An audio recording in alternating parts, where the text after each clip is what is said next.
Hello and welcome back to Newsmin. It's the 11th or 12th of October 2013. My name's Lumin and right now it's time for a quick general gaming news update. In this episode we're having a look at the Hearthstone Innkeeper's Invitational happening at BlizzCon this year. Some of the BlizzCon merchandise that just today went on sale. A quick look at the Steam controller in action, the first 5 minutes of Bioshock Infinite's Burial at Sea DLC, a new Thief gameplay trailer and more, starting with Hearthstone. BlizzCon draws ever closer as you no doubt know, and Blizzard have finally given the Hearthstone fans among us, or at least those of us most interested in Hearthstone, something big to look forward to. A few dedicated and passionate members of the Hearthstone community have been bestowed the honor of giving the world just a taste of what competitive card slinging is all about in an exhibition tournament happening at BlizzCon 2013, the Innkeeper's Invitational. The 8 players invited to participate are Day 9, Wreckful, Hafu, Kriparian, Trump, Husky, Noxious, and Artosis. Each player must bring 3 decks with 3 different classes and they'll battle each other in a set of best of 5 matches. If one of their decks loses, it's out for good. The losing player will then have to choose one of their other remaining decks or classes to battle with,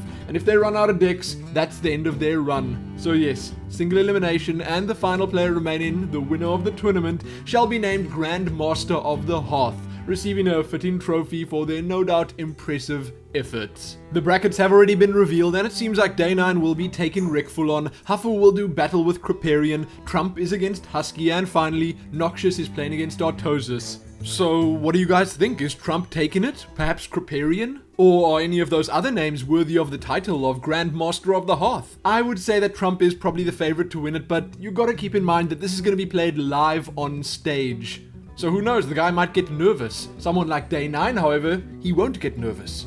So we'll have to wait and see. A grand final with Day 9 in would be great. Artosis could be a lot of fun to see. Krip versus Trump could be amazing as well. Let me know what you guys think. Next up, if you're a BlizzCon 2013 virtual ticket owner, don't forget that starting this weekend, you'll be able to get your hands on all sorts of amazingly cool goodies from Blizzard on their online store. This year's online sale is, as I mentioned, starting this weekend and will run until the end of the show on November the 9th. To access the sale, log into the US Blizzard store with the Battle.net account associated with your ticket to browse the goods. Sadly, the BlizzCon specials will only be available on the US store, which means that purchases made from outside the US are subject to international shipping costs, taxes, and duties.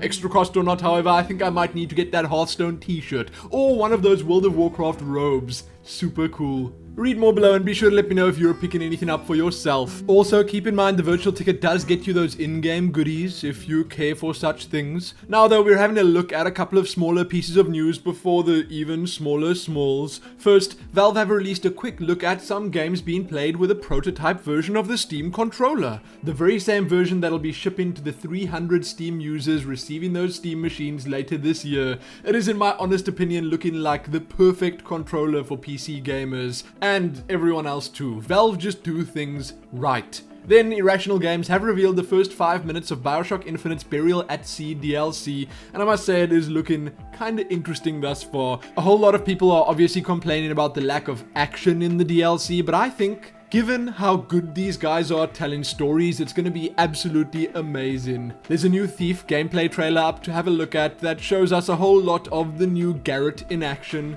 And I'll tell you again, I'm just not convinced. The game looks like it could be fun, sure, but I don't know if I like this new Master Thief. A gameplay teaser for SOMA, the new Screamfest from the creators of Amnesia, has been released.